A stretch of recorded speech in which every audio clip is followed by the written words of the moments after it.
Assalamu alaikum wa rahmatullahi wa barakatuh. Shekhe, swali langu, ukiachia baadhi ya kufuru kwenye maulid, mfano zikitolewa ikabaki Qur'ani, kwa Qur'ani kumswalia mtume, chakula itakuwa kuna tofauti gani ya hilo na haya makongamano ambayo yote yamezushwa? Karibu sana Sheikh. Naam. Ukweli ni kwamba ndugu yetu pengine hajui maana ya kuzushwa au bid'a kwa lugha ya Kiarabu. Ndio. Unaona? Ukisema makongamano yamezushwa si kweli. Kwani kongamano maana yake nini Sheikh Hassan? Ni mkusanyiko wa watu ambao wanaenda kukusanya watu kwa ajili ya jambo. Naam. Kwa hiyo kinachoangaliwa, je, jambo lenyewe la kubali halikubali? Linafuata misingi halijafuata misingi? Sasa kama kujikusanya kulikuweko zama za Mtume sallallahu alaihi wasallam. Kuna kujikusanya kwa ajili ya ibada mahdha kama vile swala, hija, watu wanajikusanya. Ndio. Lakini pia kwa kujikusanya kwa ajili ya da'wa, kuelimisha.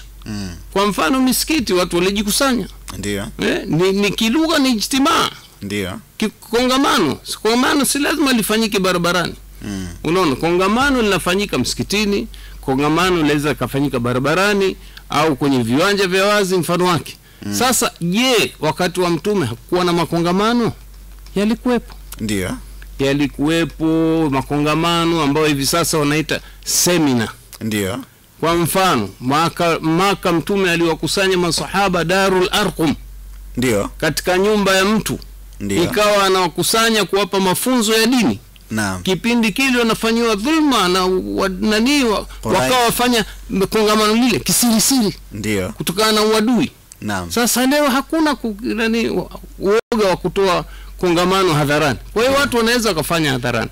Lakini sasa pia Mtume sallallahu alaihi wasallam aliweza kuwakusanya watu kwa ajili ya da'wa. Ndio. Kwa mfano ilipokuja aya Mwenyezi Mungu, wa anzir ashiratakal aqrabin. Ndio. Inasemekana imeshuka Maka hii. Ndio. Aliwaita jamaa zake kwa maana Makureshi. Ndio. Akasimama kwenye jabal kama la Kubaisi au Safa au Marwa nakumbuka. Ndio. Akawaita Makureshi wote. Ndio. Akawaambia, jamani, mimi nikiwaambieni kuna jeshi linakuja huko, je, mtanisadiki kuja kuwavamia? Hatuwezi kukanusha. Kwa nini? Kwa sababu kwanza walikuwa wakimuita as-sadiqul amin. Al-amin, naam. Lakini sasa alipowaambia, jamani, mimi ni nadhiru, nimekuja kuonyeni, nimeteremshiwa na Mwenyezi Mungu Subhanahu wa Ta'ala. Mtu wa kwanza kumpinga ni ami yake. Naam. Abu Jahl. Naam. Unaona? Yaani umetuita kwa jambo hili. Tabbat yadaka. Uangamie siku yote hii, wewe umengamia. Ndio. Na ndio sababu ya kuja tabbat yada bila bin watabba. Naam. Kamuombea nani? Kwa sababu ya kuwaita watu kongamano kwa ajili ya kuwafikishia ujumbe. Sasa hilo utasema ni uzushi? Hapana. Mimi nikisema hivi niwaitie watu kwa ajili ya watu kufuata dini, sawa sawa, mahala pawazi, nikaeka maspika, nikaeka na mastage makubwa. Ndio. Kwa hiyo hakujezuka jambo. Unaona? Sasa haya, huyu bwana anasema, je, tukijikusanya kwa ajili ya maulidi tukaondoa yale mabaya, tukabaki na mazuri, si pia kongamano hilo kuna tofauti gani? Ipo tofauti. Kwa nini? Kwa sababu wanaofanya haya maulidi wasema wanafanya ibada. Ndio. Sasa kweli unaweza ukazua ibada zaidi ya ibada alizotufundisha Bwana Mtume? Hapana. Twajikusanya Ijumaa kwa sababu kuna maagizo na Mtume kayafanya. Kila Ijumaa tunajikusanya sisi. Utayapata ndani ya Qur'ani, idha nudiya lis-salati min yawmil jumu'ah fas'au ila dhikrillah, na kusudia siku ya Ijumaa hiyo kwenda kuswali. Ndio. Je, utakuta maulidi kwenye Qur'ani au kwenye sunna? Hakuna. Ndio. Na hili ni jambo watu hawaelewi, watu hawajikusanya. Wenyewe wanasema tuwajikusanya kwa ajili ya kuadhimisha na kusherehekea mazazi ya Mtume sallallahu alaihi wasallam. Sasa swali linakuja, Mtume hakuacha kitu katika jumla ya mambo ametufundisha? Sherehe, misiba. Ndio. Misiba ni hii inaotufika sisi, mfano ukifelewa mnakwenda kuzika. Misiba mingine maafa. Ndio. Unaona yanaokuja kimaumbile, kumetokea matetemeko au yote yamewekewa taratibu zake. Ndio. Misiba mingine ukosefu wa mvua, utakuta kumewekwa taratibu. Ukosefu wa mvua kuna swala ya mvua. Naam. Hivyo kwenye kusherehekea jamii kumewekwa sikukuu hizi hasa mbili tu. Naam. Ni Eidul Fitri wa Eidul Adha.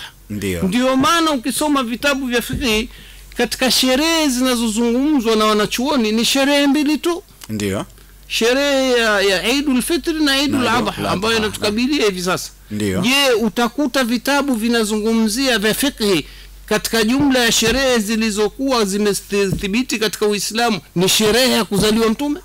Huwezi kukuta. Ndio. Ni mambo yamezuka haya baada ya miaka 7 ya kufa kwa mtume sallallahu alaihi wasallam.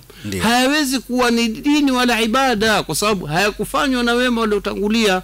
Wengine watoa hoja, kuna ubaya gani? Kwani ndani tunasoma Qur'ani, tunalisha watu vyakula, tufanyaje? Sasa kweli mtume hakulijua hilo?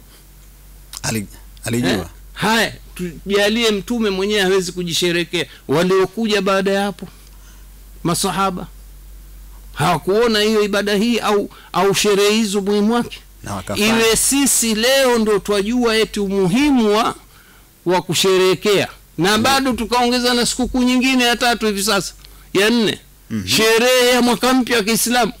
Unaona gogoro jingine hili. Kuna nyingine imeongezwa hitima ya mtume. Haya yatazuka kwa sababu tatizo ni kwamba funguo ya bid'a umeachwa mlango wake ishapotea baharini. Kwa hiyo kila mmoja ataingiza analotaka. Kwa hiyo kwa ufupi haya maulidi ni bid'a. Tusidai kwamba tumpenda mtume. Kumpenda mtume ni kumfuata yale aliyokuja nayo, ndio kumpenda. In kuntum tuhibbuna Allah fattabi'uni, kama nyinyi mna mapenzi ya kweli ya Allah nifuateni mimi. Ndio. Hakusema nisherehekeni mimi. Hakusema. Unaona sisi kumwadhimisha mtume ni kutekeleza yale yake aliyotuagizia. Ndio. Na kujiepusha na yale ya shari aliyotuhadharisha nayo. Naam.